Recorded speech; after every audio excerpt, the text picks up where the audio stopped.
in Patris et Filii et Spiritus Sancti. Amin. Umat sekalian di rumah, ya, maupun berada.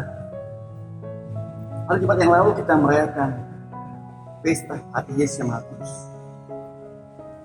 Oleh karena itu saya ingin menjelaskan lebih lanjut tentang pesta ini, tentang hati Yesus yang Maha Kudus ini. Yang perlu kita pahami mengapa hati Yesus Maha Kudus. Dan saya seperti tema pengajaran kita hari ini adalah hati Yesus adalah kasih yang menghidupkan. Hati Yesus adalah kasih yang menghidupkan. Terus kalian, hati itu menunjukkan sebuah organ dalam tubuh kita manusia. Tidak. Bisa kalau kita katakan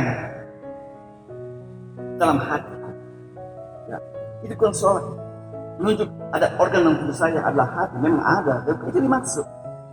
Melainkan saya bicara tentang diri yang paling dalam. Menurut kata hatiku, artinya menurut diri yang paling dalam, yaitu maksudkan. Jadi kalau seseorang mengatakan kau tidak punya hati, itu artinya bahwa orang ini sungguh kejam dan bengis. Itu maksudnya. Kau tidak punya hati sama sekali. Kau ini kejam sekali, bengis. Ya. Pernah cerita sebuah cerita dongeng ya. Entah mau apa ini karangan dari Andersen, Hans Christian Andersen, atau entah siapa yang pernah baca ketika saya masih SMP. Kisah seorang raja di Eropa Timur yang punya putra umur 9 tahun yang sangat kasar dan bengis.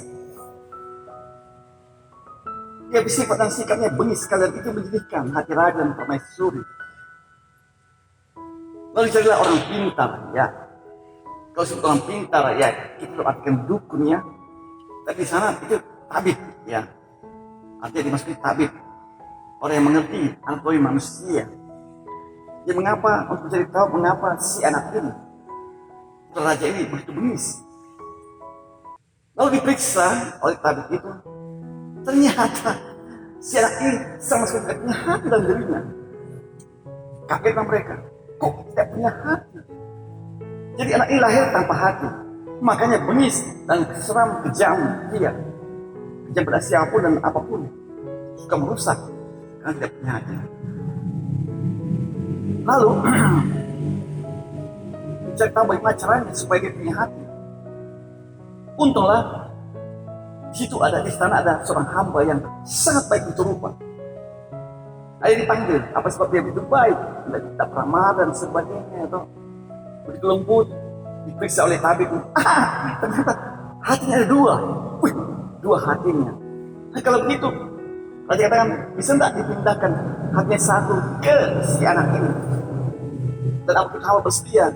Dan siapa kasih sayang pada si anak raja itu bersedia hatinya dipindahkan satu. Karena dia masih punya satu hati. Lalu terjadilah bahwa si tabib operasi ini hamba pindahkan ke tubuh putra raja ini. Dan begitu si putra raja ini mendapatkan hati, langsung berubah perangainya luar biasa. Dia lembut, tidak bengis lagi. Dia ceritanya lihat soal hati. Jadi hati itu adalah pusat dari kemanusiaan kita, inti diri kita. Maka sebenarnya kita ini tidak cukup kita hanya berpikir rasional. Karena kalau ditanya pakai pikiran saja itu sangat berbahaya. Kita jadi dingin sebagai manusia. Maka perlu hati. Dalam hati kita pertimbangkan segala hal, dan ini yang menggerakkan tindakan kita. Dan tindakan manusia tanpa mengenal hati, ya, itu merupakan tindakan yang tak berkemanusiaan. Jika manusia bertindak tanpa hati, wah ini mengerikan sekali. Tidak cukup kita berpikir, mempertimbangkan dengan pikiran kita, logis semuanya, tidak. Harus pakai hati juga. Hati itu untuk merasa. Masih dalam keadaan kita situasinya ditimbang-timbang pakai hati. Dan pertimbangan itu selalu berada dalam hati manusia. Dan ini yang mendorong untuk bertindak, mengambil keputusan dan tindakan. Itu dari hati, ya. Maka hati itu adalah inti diri manusia. Dalam kitab Kejadian bab 4 ya, diceritakan bahwa Kain itu sangat panas hati melihat bahwa persembahannya itu, persembahan Habel adiknya diterima dan dia punya persembahan tidak, maka hatinya jadi panas. Lalu Kain jadi marah dan Tuhan melihat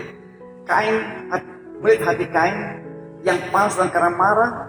Lalu dalam ayat bab 4 ayat 6 sampai 7 ya, Tuhan peringatkan Kain, hati-hati, kau jangan panas hati. Setan itu mengintip godaan di depan mata, katakan ya. Dan akibatnya, ya ketika Kain dipanas, dia mau tidak mau, dia berbuat tidak baik. Wajah yang muram, ya, itu muncul dari hati yang panas. Lebih mempercelah bagi dosa. Jadi Tuhan katakan kepada Kain. Maka terjadi bahwa Kain akhirnya merencanakan yang jahat terhadap Habel, adiknya. Dan rencana manusia itu, rencana Kain itu ada dalam hatinya. Hati manusia itu menentukan diri manusia itu sendiri. Ketika Samuel disuruh oleh Betlehem oleh Allah, oleh Yahweh, untuk mengurapi seorang jadi raja menggantikan Saul, maka Samuel bertemu dengan Isai, ya. Lalu dalam kitab Kejadian 1 Samuel bab 16, lalu Isai mengajukan semua anak-anak laki-laki, ya, dari yang pertama sampai yang terakhir. Dan ketika Samuel melihat, ini, lihat dekat dia punya tampang gagah, badannya bagus, lalu Samuel menyangka ini yang Tuhan pilih. Lalu Yahweh menegur Samuel. Dia katakan, dia saya tidak pilih, ya. Mau saya melihat apa yang nyata, apa yang di depan mata, kata Yahweh dalam 1 Samuel 16 ayat 7. Ya, manusia yang sejatanya ada, manusia sejata itu ada dalam diri manusia sendiri. Dalam Yeskiel bab 36 ayat 26 sampai 27, situ dikatakan bahwa Allah membawa Israel dengan menaruh hati yang baru dalam diri mereka. Manusia yang sungguh baru adalah manusia yang mengenal Allah dan mengenal hukum-hukumnya. Lalu dalam Injil Lukas bab 2 ya, ayat 31 dikatakan, Maria menyimpan segala perkara dalam hatinya. Artinya apa? Bahwa Maria merenungkan semua itu, mengkontemplasikan firman Allah dalam hatinya. Merenungkan itu. Dengan menyimpan semua perkara dalam hatinya, maka Maria sungguh berkomunikasi dengan yang intens dengan Sang Sabda, dengan putranya, dengan Yesus, ya. Perjumpaan, komunikasi hati dengan hati. Yesus Sang Sabda itu keluar dari kasih Allah. Jadi kalau dalam kitab Yohanes 8 ya, ayat 8 sampai 10 dikatakan bahwa Allah begitu mengasihi manusia sehingga memberikan putranya tunggal untuk manusia. Allah merangkul manusia itu dalam kasihnya. Dan Roh Kudus itu diberikan kepada para murid. Dalam Yohanes 20 ya, Yesus masuk ketika para murid berkumpul dalam sebuah ruangan yang terkunci, ya. Yesus katakan masuk itu dan menyalahi mereka, lalu dikatakan dia menghembusi mereka, lalu kata terimalah Roh Kudus. Untuk apa? supaya para murid ini bisa mengerti firman Allah, mengerti akan Allah, bahwa Yesus itu datang dari Allah, ya. Itu aku yang kerjakan pada mereka. Yesus yang penuh kasih, ya, itu mengundang kita untuk berada pada kasihnya. Yohanes yang bersandar pada dada Yesus, ya, pada zaman terakhir. Bila kita bersandar pada dada Yesus. Dan di Matius, Yesus berkata, bab 11 ayat 28, ya, marilah kamu, marilah datang, marilah kepada aku, semua kamu yang berlesu dan berbeban berat. Aku akan memberikan kelegaan kepadamu. Itu kata Yesus kepada para murid. Datang kepada aku, kamu yang letih lesu dan berbeban berat. Datang kepada Yesus berarti seperti Yohanes bersandar pada Yesus. Agak romantis, ya, kalau kita gambar-gambar zaman terakhir dari Leonardo da Vinci, kita menyaksikan gambar itu seperti dalam Injil Yohanes bersandar pada Yesus, pada dada Yesus, ya, sehingga bisa merasakan apa di hati Yesus itu, bisa mendengarkan denyut kira-kira jantung Yesus, ya. Dan paling seperti bersandar pada Yesus. Yesus menjanjikan bahwa di dalam dirinya kita mendapatkan kelegaan. Apa yang menyebabkan manusia letih dan tidak tenang? Manusia letih dan tidak tenang oleh karena apa? Oleh karena lebih banyak tarikan keinginan dunia ini. Kita ingin banyak hal, ingin itu, ingin ini, ingin macam-macam hal.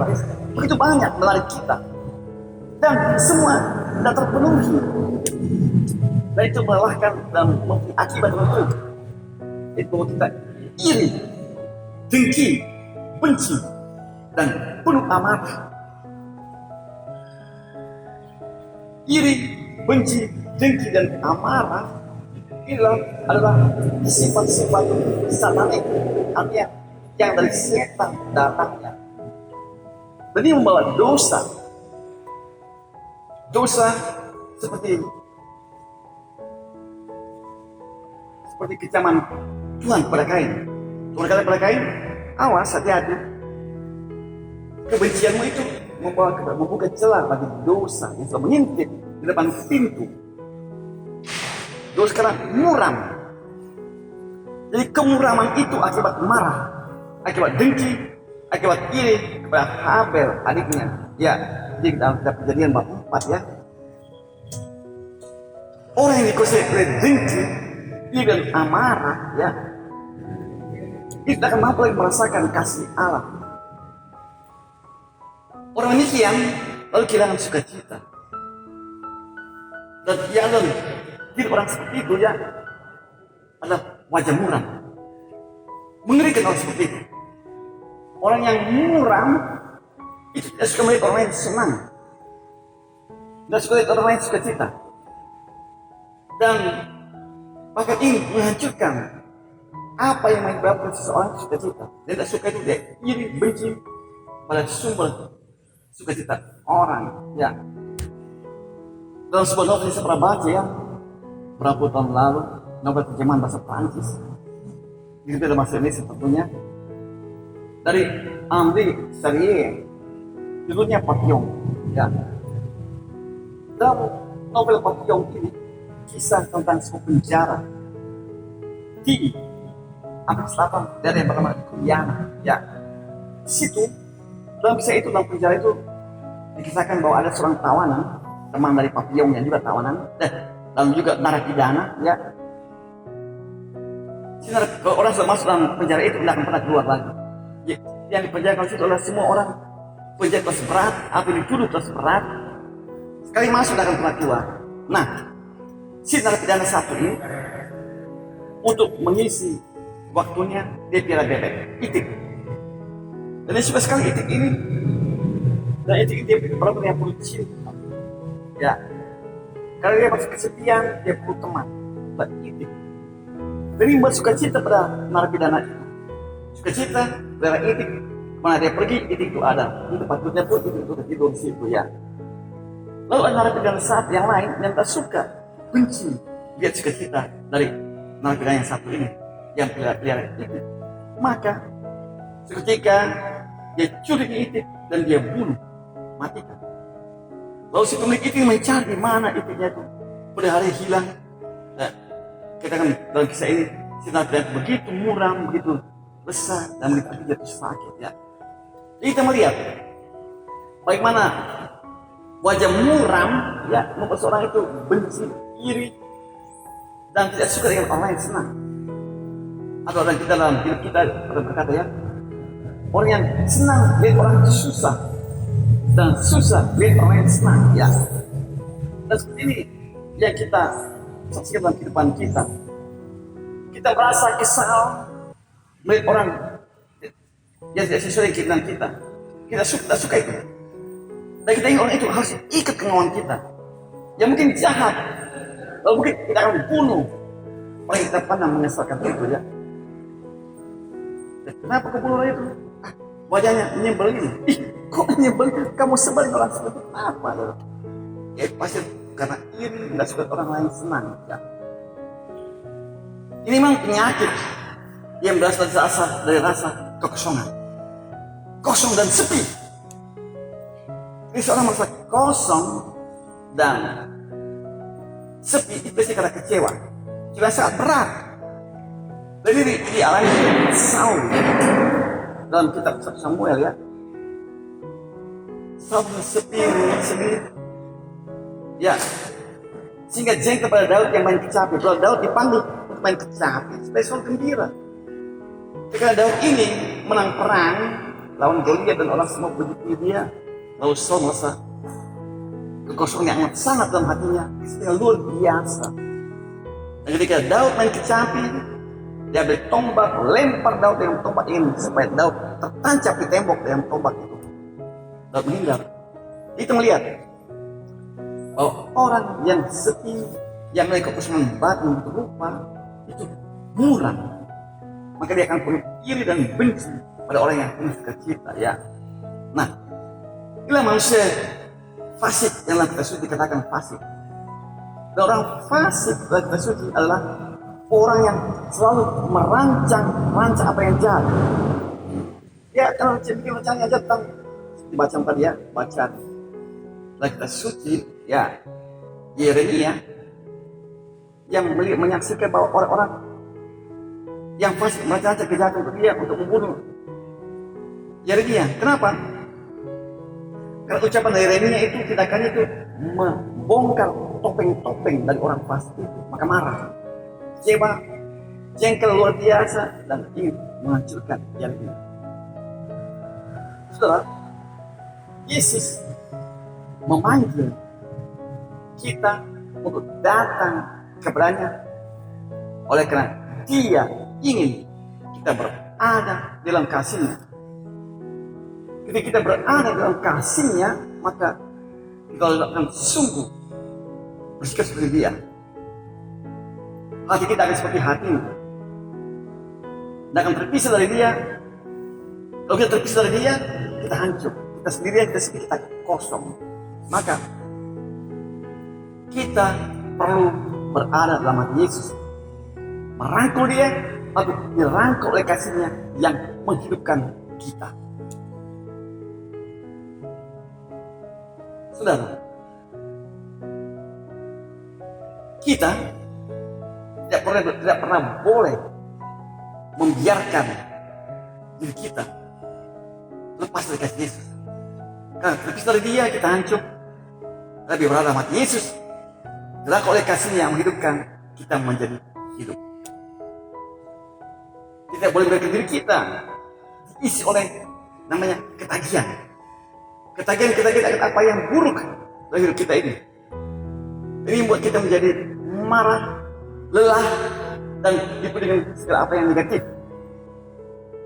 Dan negatif yang paling besar dalam hati kita adalah perasaan kosong yang amat sangat kosong dan sepi yang luar biasa. Dan ini kita perlu pertobatan. Dengan pertobatan kita mengalami pengampunan.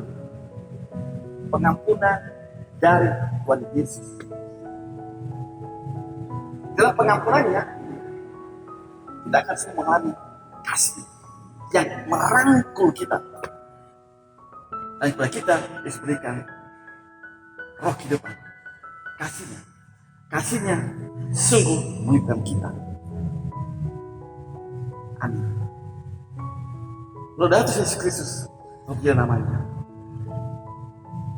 Sekian. Saya, Pastor John Pringdatan, dari Paroki Sankt Simon Petrus Gembala, sungguh dinasi. Sampai jumpa pada lain kesempatan. Bagi yang suka, subscribe dan like-nya. Ya, untuk KTKC ini. Terima kasih.